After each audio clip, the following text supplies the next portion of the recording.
Les loups la tueraient, c'était le point. Ara le savait. Le moment sa belle-mère pressa le seau rouillé dans ses mains, un sourire cruel jouant à ses lèvres. Les loups du roi Laken ont besoin de leur cage nettoyée. Tu le feras. Aucun serviteur n'avait survécu cette tâche en années. Les loups étaient une féroce, bête massive gardée dans les chenils de l'est du château, pas des lichons eux-mêmes, mais les compagnons sauvages des changeurs de loups, et ils ne toléraient aucune présence humaine. 3 serviteurs avaient été mutilés cette année seuls. Ara était censée être la 4e. Bien sûr, madame, dit-elle, parce que quoi d'autre pourrait-elle dire? Elle était rien. Une orpheline prise par la 2e femme de son père après sa mort. Gardée comme main-d'œuvre impayée pour 7 ans. Elle dormait dans la cave. Elle mangeait des restes. Elle existait seulement parce que la tuer directement aurait soulevé des questions. Ceci était plus propre. Un accident, un tragique déchiquetage. Sa belle-mère pleurerait aux funérailles s'il se donnait la peine d'en tenir une. Ara marchait à travers les terrains du château alors que le soleil commençait sa descente, le seau lourd dans sa poigne. Elle avait toujours été petite, trop mince, trop silencieuse, trop oubliable. Ses belles sœurs l'appelaient le fantôme parce qu'elle se déplaçait à travers la maisonnée invisible, inaudible, non réclamée. Peut-être c'est mieux ainsi, pensa-t-elle alors que les chenils entraient en vue. Au moins ce serait rapide. Les chenils de l'Est étaient une structure de pierre séparée du château principal, et même de loin elle pouvait les entendre. Grogne basse, le raclement de griffes sur la pierre. Les loups savaient que quelqu'un venait. Les mains d'Ara tremblaient alors qu'elle approchait le portail de fer. À travers les barreaux, elle pouvait les voir.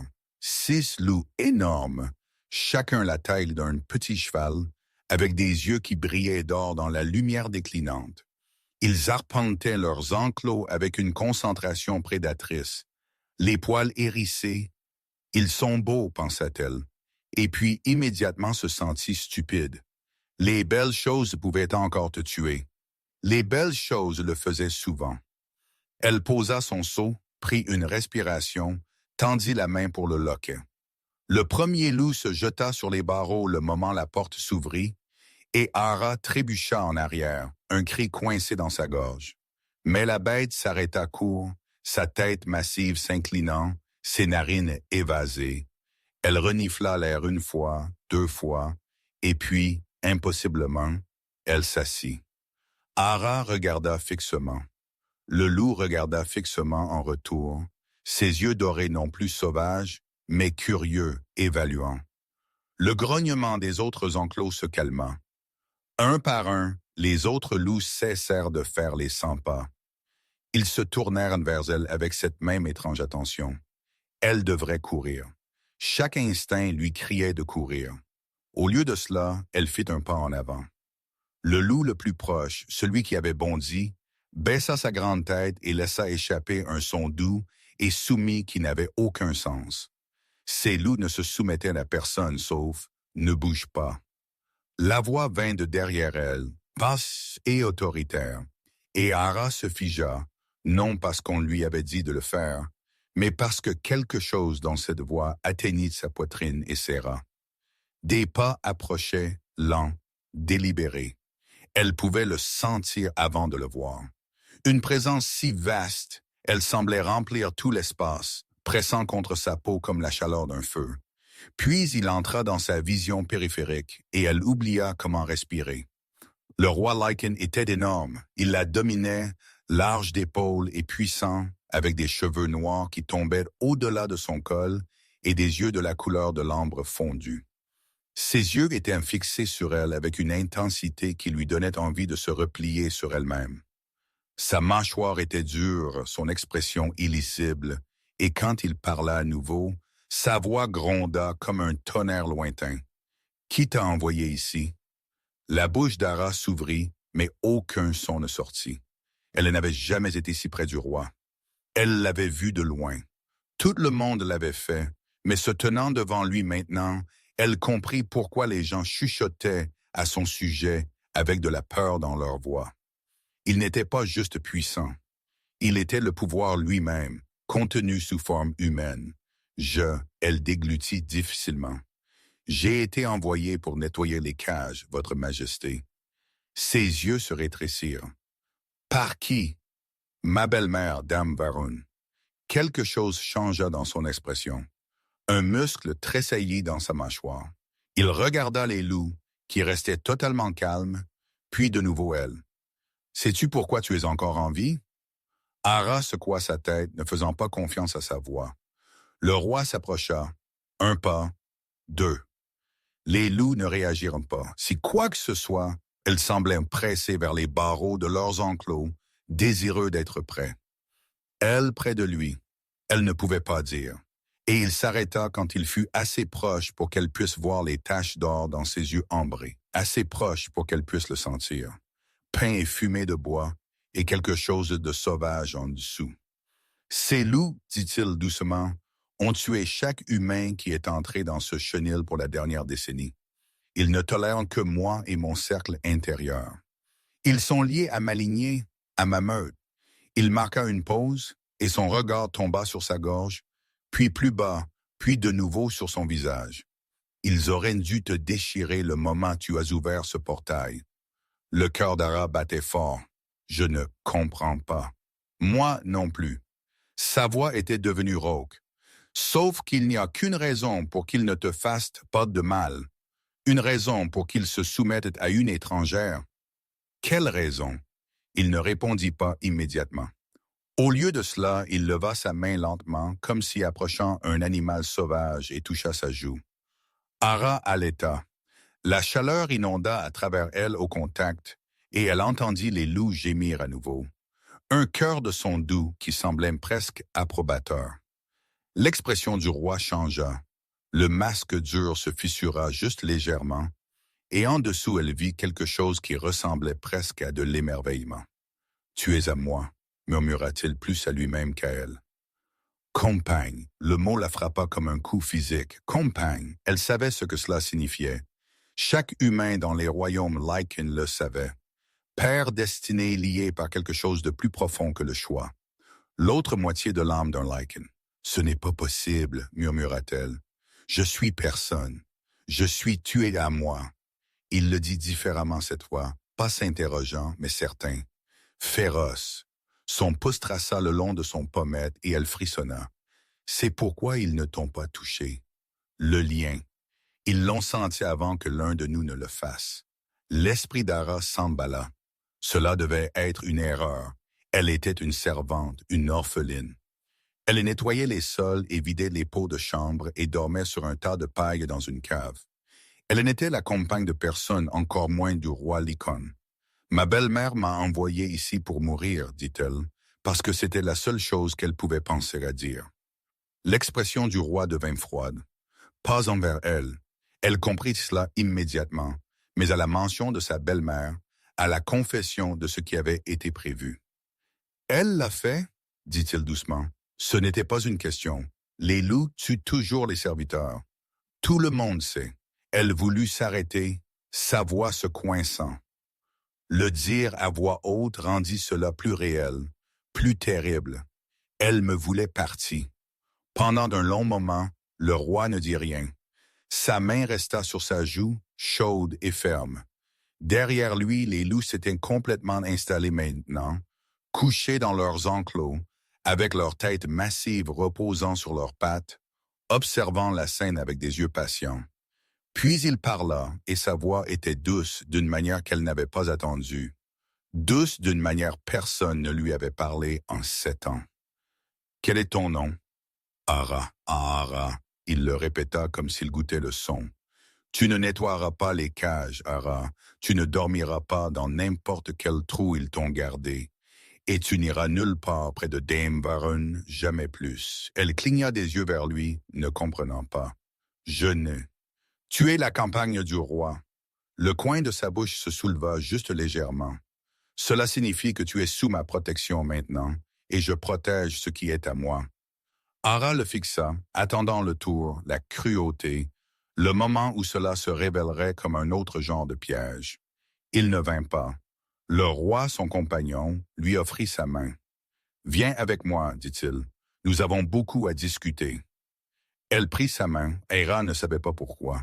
Chaque leçon de sa vie lui avait appris que la gentillesse était un piège, que les mots doux précédaient la cruauté, que l'espoir était juste une autre manière d'être blessé.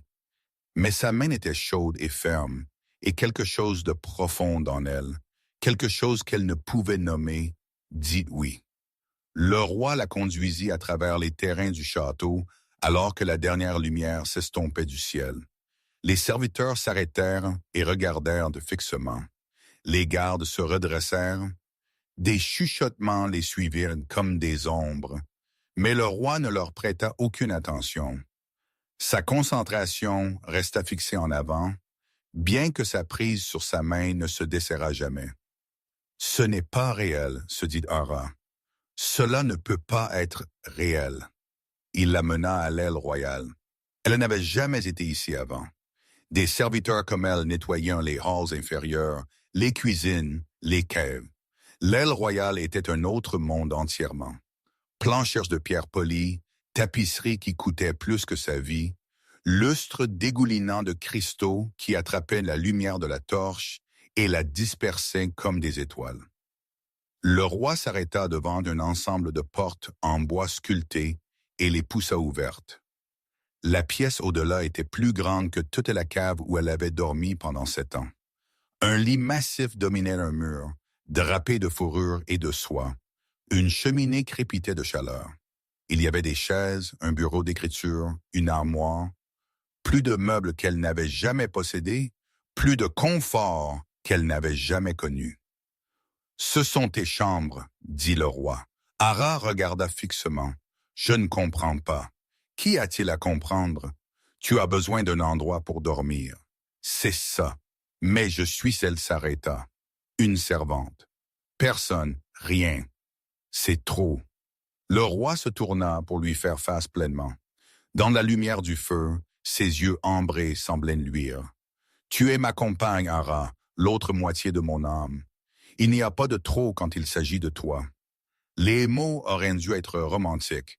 Ils auraient dû faire chanter son cœur. Au lieu de cela, ils lui donnèrent envie de pleurer. « Tu ne me connais pas, murmura-t-elle. Tu ne sais rien de moi. »« Alors dis-moi, dit-il simplement, comme si c'était la chose la plus évidente au monde, comme s'il voulait vraiment savoir. Hera croisa ses bras autour d'elle-même. Le mouvement était instinctif, un bouclier contre un coup qui ne venait pas. « Il n'y a rien à dire. Je suis une orpheline. Mon père mourut quand j'avais 12 ans. Sa femme me garda comme servante. C'est tout ce qu'il y a. C'est ce qui t'est arrivé. Ce n'est pas qui tu es. » Elle leva les yeux vers lui, surprise par la distinction. Personne n'avait jamais séparé ces deux choses avant. Pour tout le monde, ces circonstances étaient son identité. Pauvre, orpheline, servante, sans valeur. Le roi se déplaça vers une cloche tirée par la porte et la tira 2 fois. En quelques instants, un coup vint et il ouvrit la porte pour parler avec quelqu'un à voix basse. Hera capta des fragments, nourriture, bain, vêtements immédiatement avant qu'il ne ferme la porte à nouveau. « Quand as-tu mangé pour la dernière fois? » demanda-t-il. Hera dut y penser. Ce matin, un morceau de pain. Quelque chose vacilla sur son visage. De la colère peut-être, mais pas envers elle. Et avant cela, le même hier matin. Le roi fut silencieux pendant un long moment. Quand il parla à nouveau, sa voix était soigneusement contrôlée. Un repas par jour, pain seulement. Ce n'était pas une question, mais elle hocha la tête quand même. Pendant combien de temps? Depuis que mon père est mort, 7 ans. Un autre silence, plus long cette fois. Le roi traversa jusqu'à la cheminée et se tint le dos à elle, une main calée contre le manteau. Elle pouvait voir la tension dans ses épaules, la ligne rigide de sa colonne vertébrale. Quand il se retourna, finalement, son expression était calme, mais ses yeux brûlaient. « Cela finit ce soir, dit-il. Tu mangeras 3 repas par jour, de la vraie nourriture, autant que tu veux, votre majesté, Cale. » Elle cligna des yeux. « Quoi? Mon nom? C'est Cale. » Il s'approcha et sa voix s'adoucit. Tu n'es pas mon sujet, Ara. Tu es mon égal, ma partenaire. Tu ne m'appelles pas votre majesté. Tu m'appelles par mon nom. Partenaire. Le mot se sentait étranger sur sa langue, même non prononcé. Elle n'avait jamais été la partenaire de personne. Elle avait été un fardeau, un inconvénient, un fantôme, mais jamais une partenaire. Un coup à la porte les interrompit. Des serviteurs entrèrent en portant des plateaux de nourriture, viande rôtie, pain frais, fromage, fruits, un drapeau de vin. Ils posèrent toutes sur la table près de la fenêtre et partirent tête baissée, jetant des regards curieux à Ara en partant. Kel fit un geste vers la table. « Mange. » Ara s'approcha de la nourriture lentement, comme si elle pouvait disparaître si elle bougeait trop vite. L'odeur seule était accablante, riche et chaude et réelle. Son estomac se crispa de faim, mais elle hésita. « Ce n'est pas un tour, » dit Kel doucement. Il avait lu sa peur. Bien sûr, il l'avait fait. Il n'y a pas de condition, pas de prix. Juste mange. Elle s'assit. Elle tendit la main vers le pain d'abord, familier, sûr, mais puis s'arrêta. 3 repas par jour, il avait dit, de la vraie nourriture. Elle prit un morceau de viande à la place. La première bouchée la fit presque pleurer. C'était chaud et tendre et assaisonné d'herbes qu'elle ne pouvait nommer. Elle ne pouvait se souvenir de la dernière fois qu'elle avait goûté autre chose que du pain rassis et de la soupe mince de l'âme. Elle mangea lentement d'abord, puis plus vite, jusqu'à ce qu'elle se reprenne et força ses mains à s'immobiliser. Kel avait pris un siège en face d'elle, mais il ne mangeait pas. Il la regardait avec une expression qu'elle ne pouvait lire. « Je suis désolée, » dit-elle automatiquement. « Je ne voulais pas. »« Ne t'excuse pas, pas pour manger, pas pour avoir faim. » Il se pencha en avant, reposant ses avant-bras sur la table. « Tu n'as jamais à t'excuser d'avoir des besoins, Era. Pas avec moi. » Elle ne savait pas quoi dire à cela. Personne ne lui avait jamais dit que ses besoins l'importaient. Personne n'avait jamais suggéré qu'elle méritait de les voir satisfaits. « Pourquoi es-tu si gentil avec moi? » La question s'échappa avant qu'elle ne puisse l'arrêter. Elle le regretta immédiatement. Et s'il changeait d'avis? Et si c'était le moment où le masque tombait? Mais Kel la regarda seulement avec ses yeux ambrés fixes. « Parce que tu es ma compagne, parce que tu mérites la gentillesse, parce que quelqu'un aurait dû être gentil avec toi il y a longtemps et ils ne l'ont pas été. » Et cela, il s'arrêta, pris d'une respiration. Cela finit maintenant. Ara sentit quelque chose craquer dans sa poitrine. Un mur qu'elle avait construit si soigneusement, brique par brique, pendant 7 longues années. Il ne s'effondra pas encore. Mais une fissure était apparue, la lumière s'infiltrait. « Je ne sais pas comment faire cela, » admit-elle. « Je ne sais pas comment être n'importe quoi tu as besoin que je sois. Je ne sais plus qui c'est. » Kel tendit la main à travers la table et couvrit sa main avec la sienne. Le toucher était doux, chaud, patient. « Alors nous le découvrirons ensemble, dit-il. Il n'y a pas de hâte. Nous avons le temps. » Ara regarda leurs mains, les siennes si grandes et fortes, les siennes si petites et marquées par des années de travail. De si différentes mains, de si différentes vies. Et pourtant, d'une manière ou d'une autre, le destin avait tracé une ligne entre eux. Elle ne lui faisait pas confiance.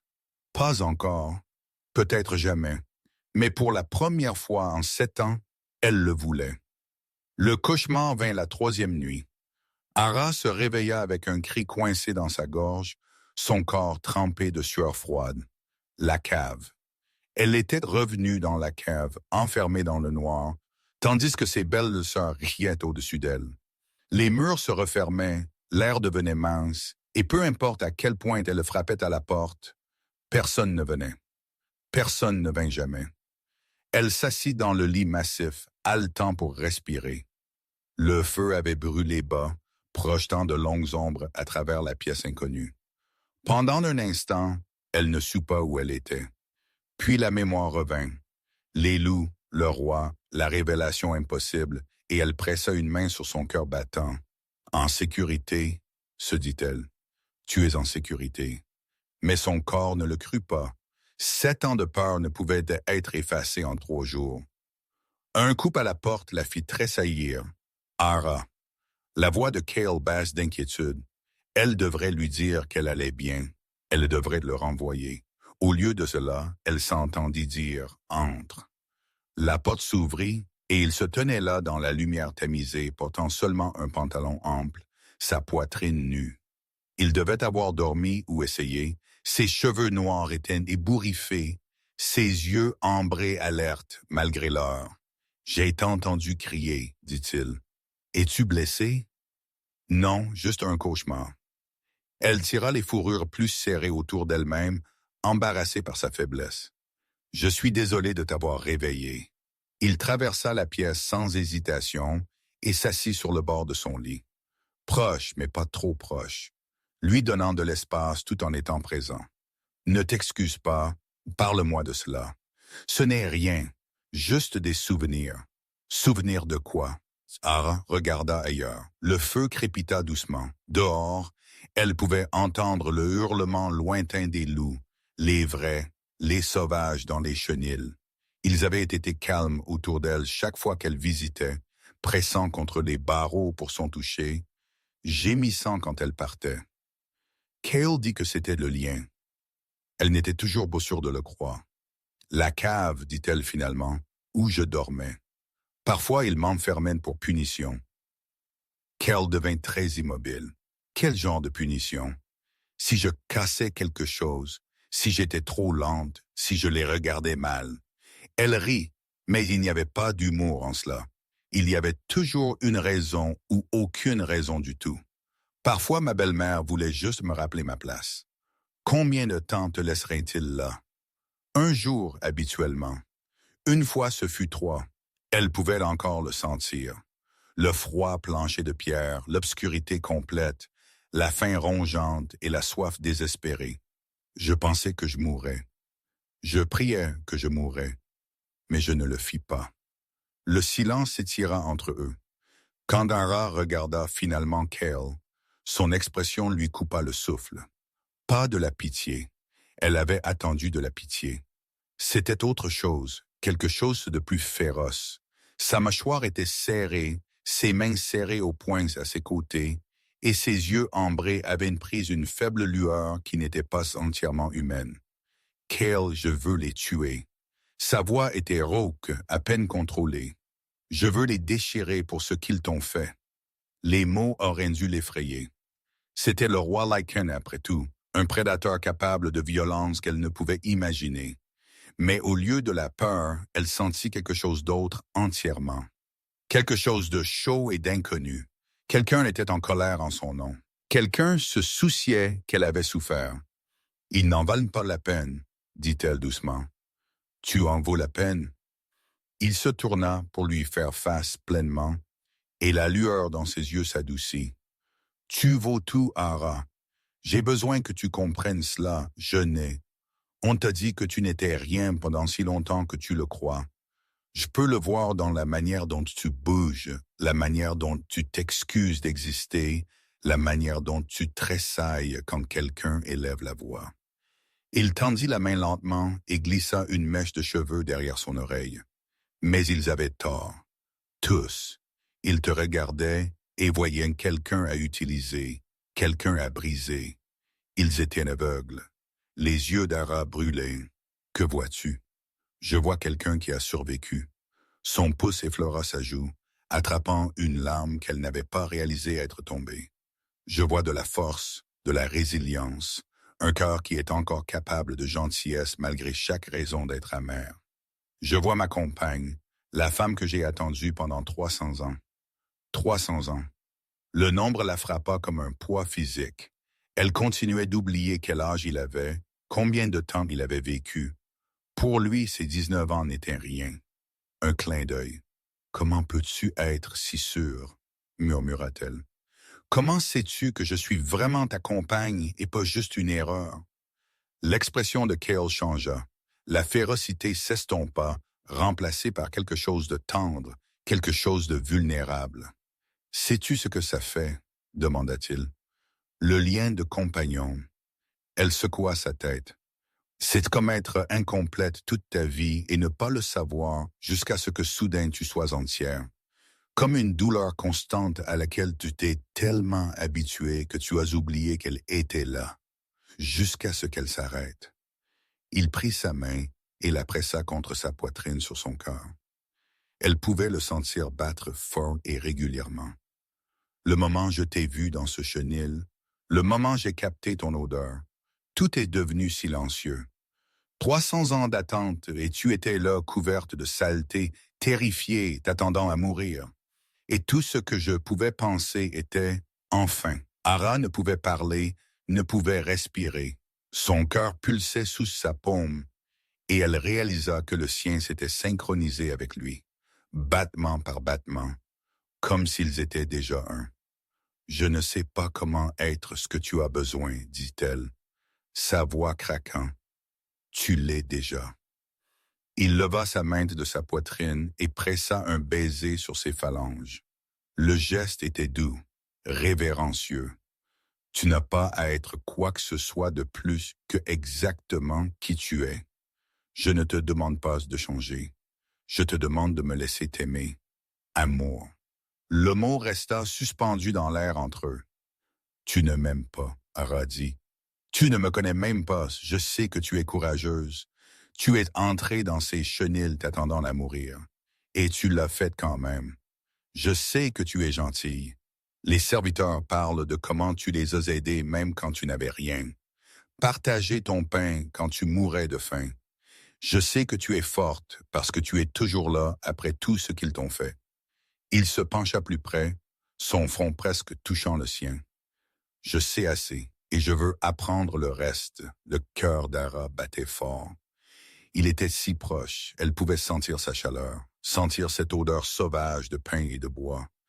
Ses yeux ambrés tenaient les siens, et elle ne vit aucune tromperie en eux. Pas de cruauté, seulement l'honnêteté, seulement le désir, seulement l'espoir. J'ai peur, admit-elle. Je sais. Je ne sais pas comment faire confiance à personne. Je sais cela aussi. Sa main monta pour envelopper son visage, son toucher douloureusement doux. Nous irons lentement, aussi lentement que tu as besoin. Je ne vais nulle part, Ara. J'ai attendu 300 ans. Je peux attendre un peu plus longtemps. Elle devrait s'éloigner, elle devrait se protéger, elle devrait se souvenir que l'espoir était juste une autre manière d'être blessée. Mais sa main était chaude sur sa joue, et ses yeux étaient doux.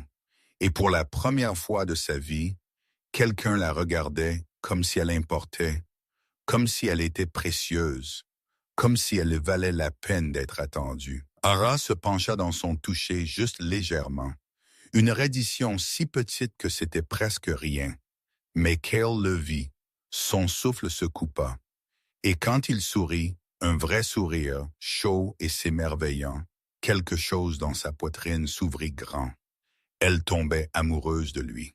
Elle le savait avec une certitude terrifiante, et elle n'avait aucune idée comment arrêter. Dame Varon vint le 5e jour. Ara était dans les chenils quand elle entendit le chahut. Des voix élevées près des portes du château, le claquement des sabots, l'aboiement aigu des gardes demandant une identification. Elle avait été assise avec les loups, son dos contre les barreaux, tandis que le plus grand d'entre eux, une bête à fourrure argentée qu'elle avait nommée Tempête, pressait sa tête massive dans ses genoux. Les loups étaient devenus son refuge. Ils ne lui demandaient rien, n'attendaient rien. Ils acceptaient simplement sa présence avec un contentement qui ressemblait presque à de l'amour. Mais le moment les cris commencèrent, la tête de Tempête se leva, ses oreilles s'aplatirent.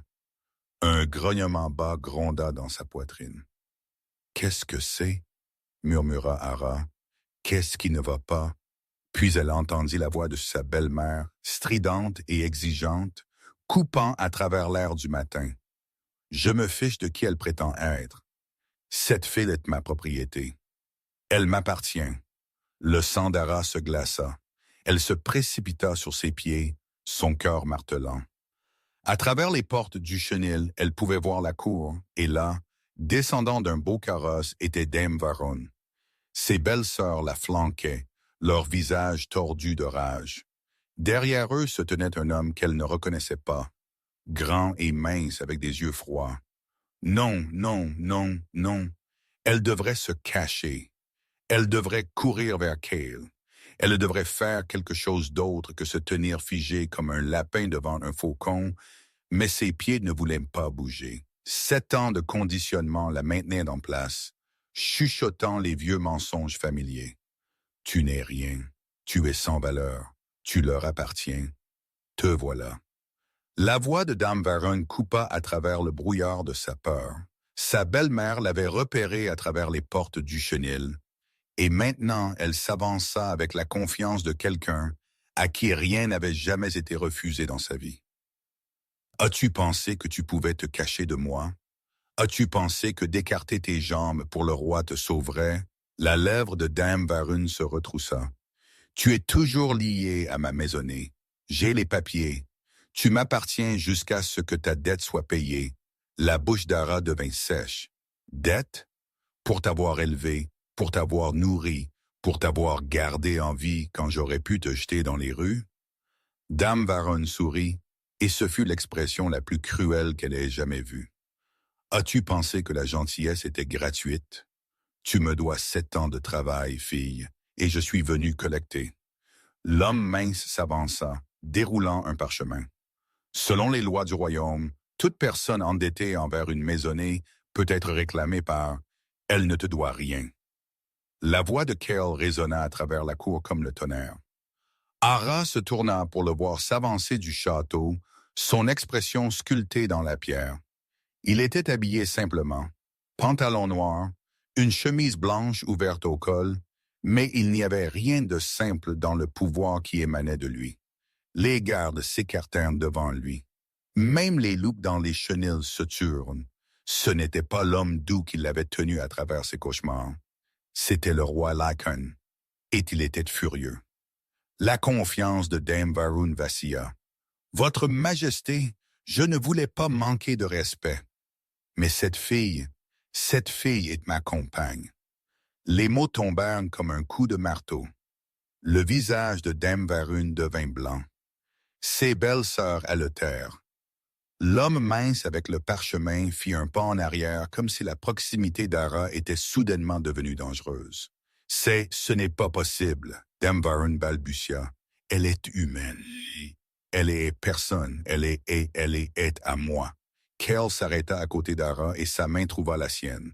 Le toucher la stabilisa, l'ancra. Elle a été à moi depuis le moment où elle a mis le pied dans ce château. Toute réclamation que tu penses avoir est nulle. Mais la dette, il n'y a pas de dette. La voix de Cale tomba à un grognement qui n'était pas entièrement humain. Tu l'as affamé, battu, enfermé dans une cave comme un animal. Tu l'as envoyé nettoyer les chenils des loups, espérant qu'il la déchirerait. Ses yeux ambrés flamboyèrent. Tu n'as aucune réclamation sur elle. Tu n'as rien que ma miséricorde, et elle s'amenuise. La bouche de Dame Varun s'ouvrit et se ferma. Pour la première fois dans la mémoire d'Ara, sa belle-mère n'avait pas de mots, pas de réplique acerbe, pas de renvoi cruel. Elle se tenait dans la cour du château du roi Lycan et elle avait peur. Cela aurait dû être satisfaisant. Au lieu de cela, Ara se sentit seulement fatiguée. Fatiguée de la peur, fatiguée de courir, fatiguée d'attendre le prochain coup à tomber. « Elle peut partir, » dit Ara doucement. Tout le monde se tourna pour la regarder. « Laisse-la partir. » Elle rencontra les yeux de Cale et quelque chose passa entre eux. Une compréhension plus profonde que les mots. Elle ne vaut pas ta colère, elle ne vaut rien. Laisse-la juste partir. Pendant un long moment, Cale tint son regard. Puis, lentement, la tension dans ses épaules s'apaisa. La lueur s'estompa de ses yeux. Il se tourna vers Dame Varun avec une expression de renvoi froid. « Tu l'as entendu. Pars. Et sache ceci. Si tu t'approches d'elle à nouveau, si tu prononces son nom, si tu ne fais que penser à elle, je te mettrai fin.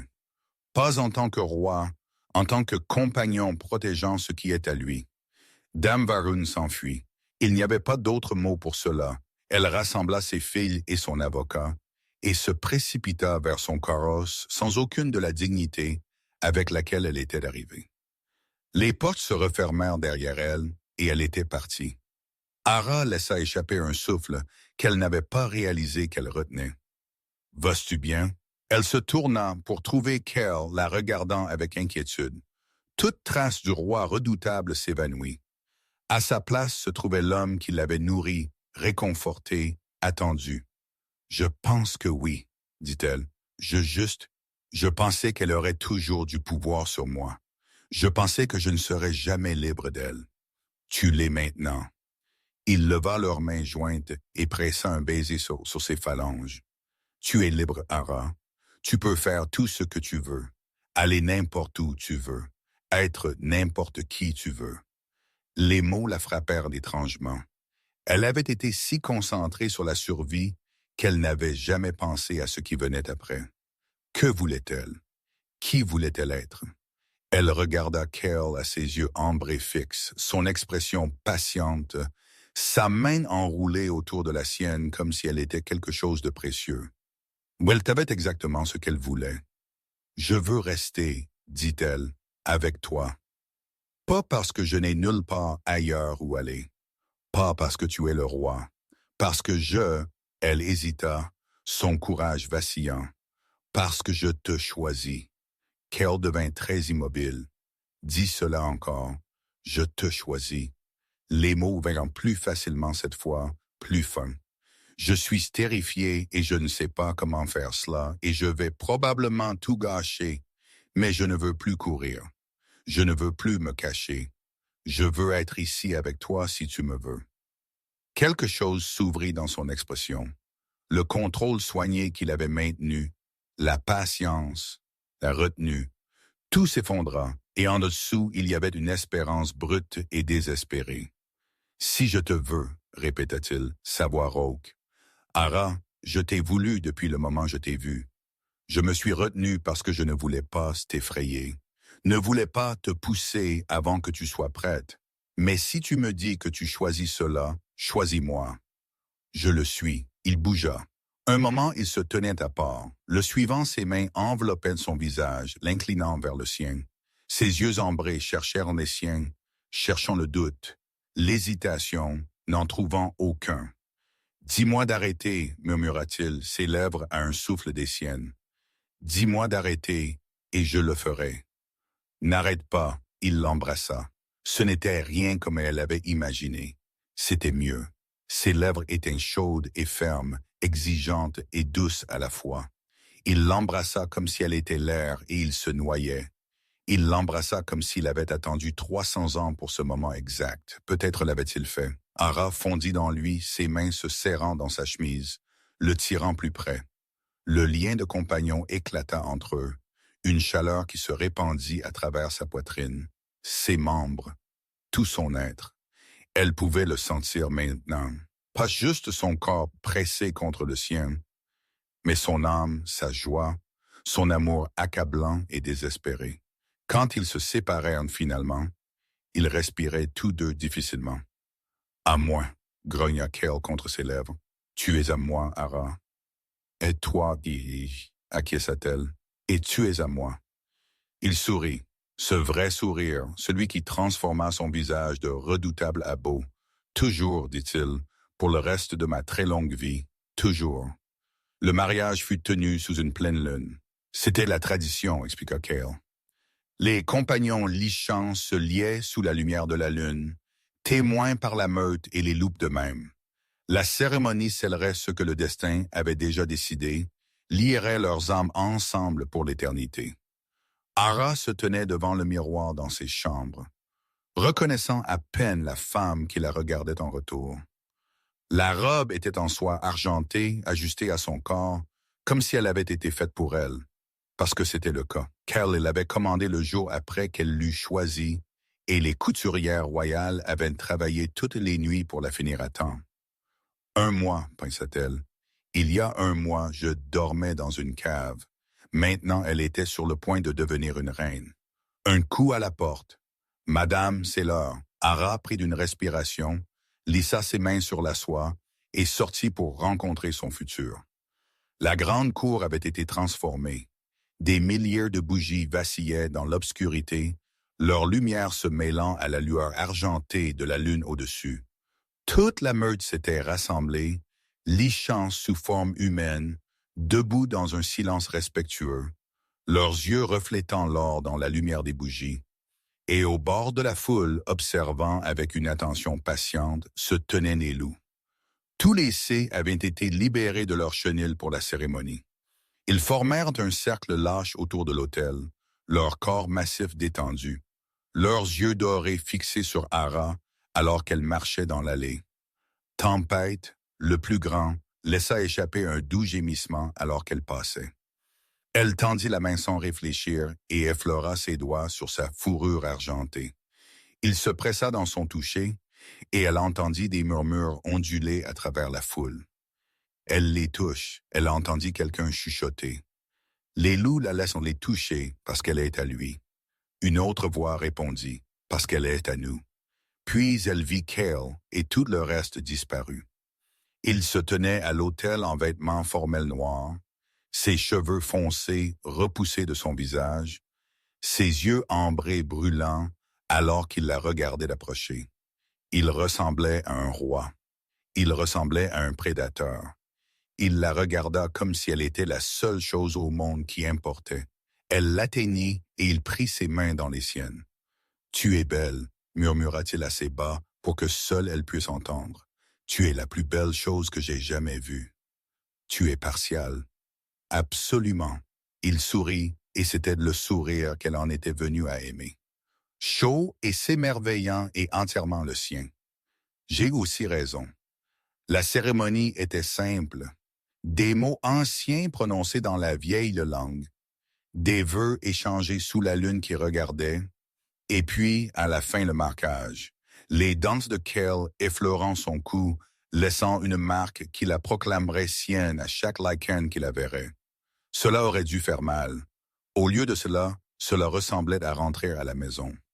Quand ce fut fait, Cale leva leurs mains jointes vers la foule. « Votre reine, annonça-t-il, sa voix portant à travers la cour. Ma compagne, j'ai Ara. » La meute hurla. Cela s'éleva de 1000 gorges à la fois, un son de célébration, d'acceptation, de bienvenue. Les loups se joignirent, leurs voix plus profondes et plus sauvages, s'harmonisant avec leurs parents lichants. Le son se déversa sur elle comme une vague, et elle sentit des larmes lui piquer les yeux. « C'est réel, pensa-t-elle. C'est réellement réel. » Elle n'était plus une orpheline, plus une servante, plus rien. Elle était reine, elle était compagne, elle était aimée. La célébration dura jusqu'à l'aube. Il y avait des festins et de la danse, et plus de rire qu'Ara n'en avait entendu de toute sa vie. Les membres de la meute l'approchèrent tout au long de la nuit. Certains timides, certains audacieux, tous la bienvenue. Ils s'inclinèrent devant elle, l'appelèrent reine, la traitèrent avec un respect qu'elle apprenait encore à accepter. Mais la meilleure partie vint plus tard quand les foules s'étaient dispersées et qu'elle et Cale se retirèrent dans leur chambre. Il était doux avec elle, patient. Il la toucha comme si elle était précieuse, l'embrassa comme si elle était sacrée, et quand ils s'unirent finalement, le lien de compagnon flamba entre eux. Une connexion si profonde et complète qu'elle ne pouvait dire où elle finissait, et il commençait. Après, il gisait enlacé dans le grand lit, sa tête sur sa poitrine, ses doigts traçant des motifs paresseux sur son épaule nue. « Je t'aime, dit-il doucement. » Les mots se posèrent dans son cœur comme des graines prenant racine. « Je t'aime aussi, » murmura-t-elle en retour. Et elle le pensait. Pour la première fois de sa vie, elle le pensait. 6 mois plus tard, la nouvelle atteignit le château à propos de Dame Varun.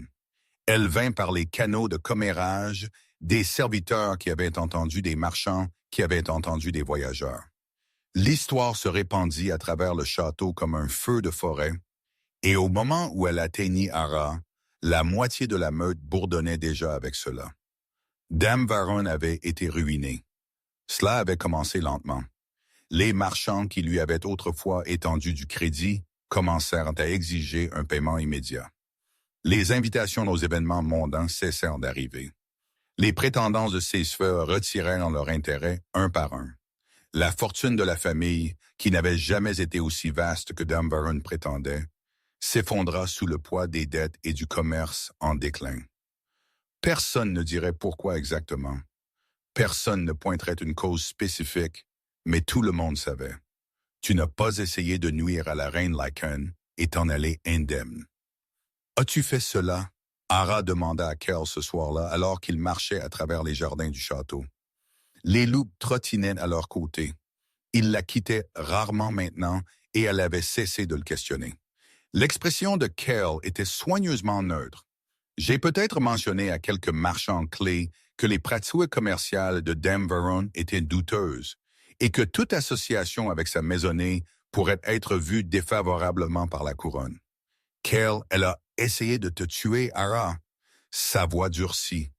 Elle t'a affamé pendant 7 ans et puis t'a envoyé pour être déchiré par les loups. Je l'ai laissé partir avec sa vie. C'était plus de miséricorde qu'elle ne méritait. Ara aurait dû se sentir coupable. Elle aurait dû sentir quelque chose comme de la pitié pour la femme qui l'avait élevée, aussi cruellement soit-il. Au lieu de cela, elle sentit seulement une satisfaction tranquille et féroce. « Merci, dit-elle. » Kell la regarda, surpris. « Tu n'es pas en colère? » « Non. » Elle glissa sa main dans la sienne, entrelaçant leurs doigts ensemble. J'ai passé 7 ans à me faire dire que j'étais sans valeur, à être traité comme si je n'importais pas, à me faire rappeler chaque jour que je n'étais rien. Elle leva les yeux vers lui et elle savait que ses yeux étaient féroces. J'en ai fini de plaindre les gens qui me font du mal. J'en ai fini de me faire petite pour qu'ils se sentent grands. Elle a fait ses choix.